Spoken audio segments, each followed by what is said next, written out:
conference standings here on Toyota Warriors Post-Game Live with the Hall of Famer Chris Mullin, the pride of Yale, Zena Keita. I am Bonte Hill.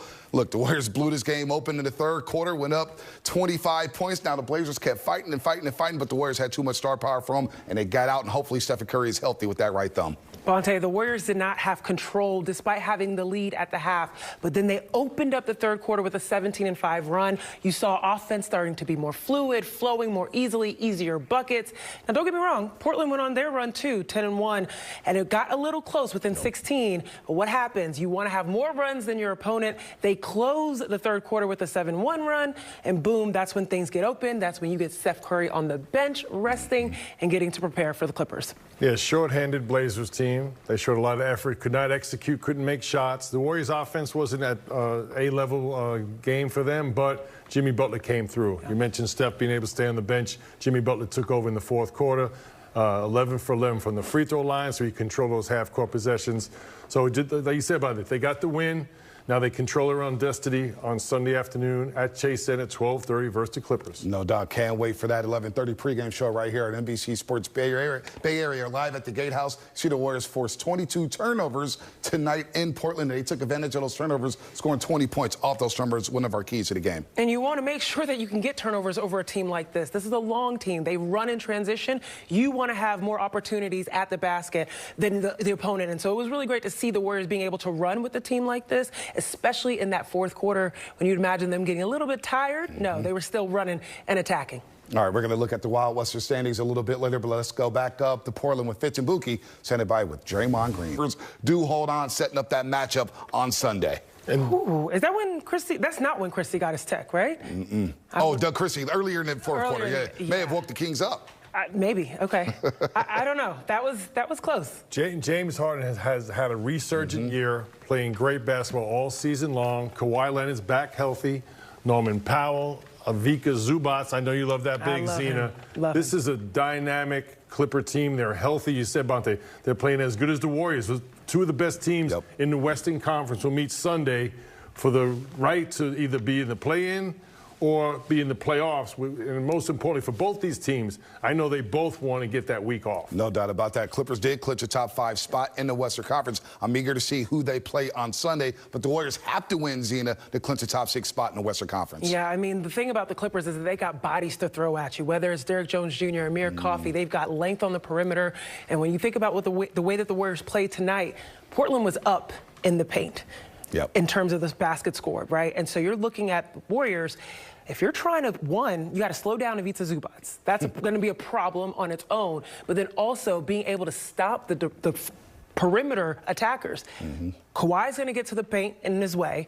Norman Powell's going to get to the paint in his way. And so you're seeing already this is what the Warriors have to prepare for on Sunday. Points in the paint tonight, Portland 50, Warriors 32. So the Warriors are minus 18 when it comes to points in the paint. But the Warriors, again, they have to win on Sunday. I'm not sure who the Clippers will play because they've clinched a top 5 seed. Does home court advantage matter to them?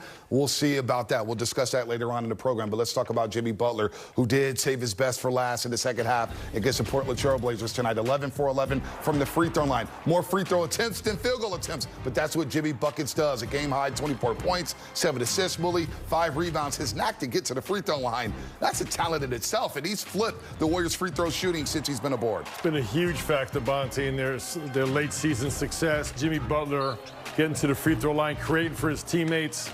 And the free throw is one of the biggest weapons offensively. Not only do you get free points, you get to set your defense, you get a quick minute or two of rest, you can communicate with each other.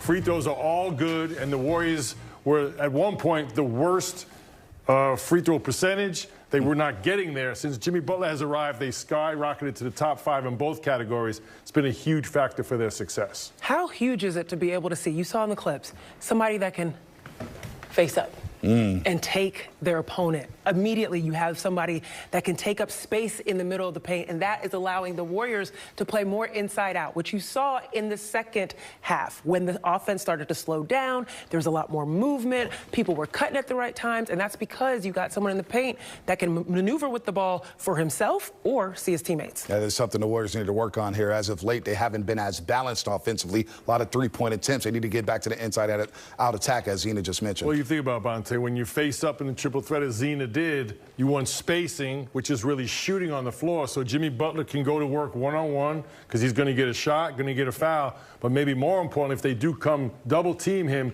you want those shooters spaced out and make the defense pay. That's why even tonight, Quentin Post coming back tonight from being sick. 10 points, spacing. He does not hesitate from that three-point line. So really important that those non-Steph Curry minutes, you surround Jimmy Butler with shooters so he has multiple options. Speaking of Stephen Curry, there was a scare in the first quarter as he left the game and later on went to the locker room. You see the right thumb here. He jammed, we'll show that in a second here. Jammed his right thumb. You see him shaking it off right there on the dime to GP2. Had to leave. He got it taped up. He did return to the game.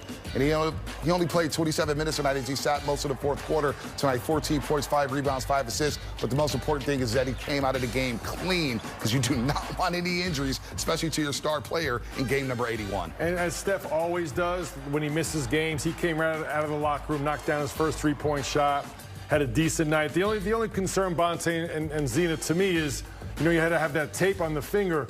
And I've had different surgeries on my hand.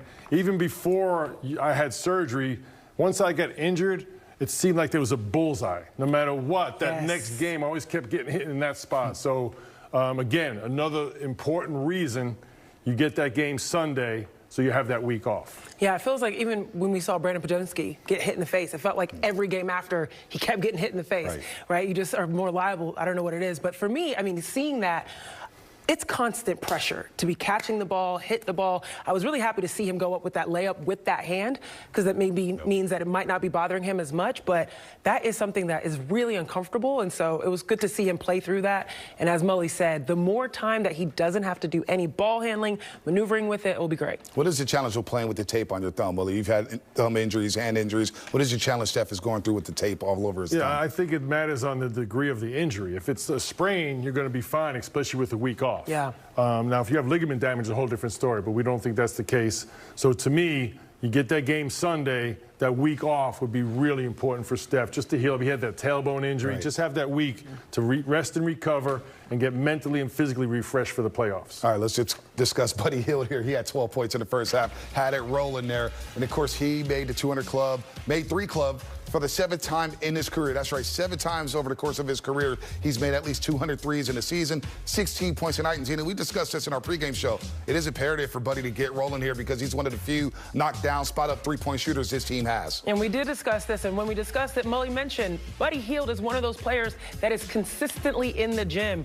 I've said this before. I talked to an assistant coach with the Warriors. He talks about the amount of shots that Buddy takes from a three-point percentage is literally 3 times anyone else on this roster. He is in the gym day in, day out, trying to get that shot going. And now you're seeing offense roll with him. He's finding his spots, coming off of screens, being able to find himself on the kickouts. This is exactly where you want Buddy Hield to take shots. Also in the momentum of the rhythm of the offense. You don't want him taking shots all willy-nilly, right? You want to be able to have some movement, get players out of position in front of him, give him an open shot rather than something forced or contested. Yeah, he's a career 40% shooter this year. He's shooting about 37%. When he gets those catch and shoot threes, they're almost automatic. He's got to find those nice rhythm threes, whether it be in transition. He's really important on those non-Steph Curry minutes playing with Jimmy Butler. He's one of those guys that the opposing teams will not leave. That's going to give Jimmy Butler some space to operate one-on-one. But Butler's, Buddy's put together an incredible career.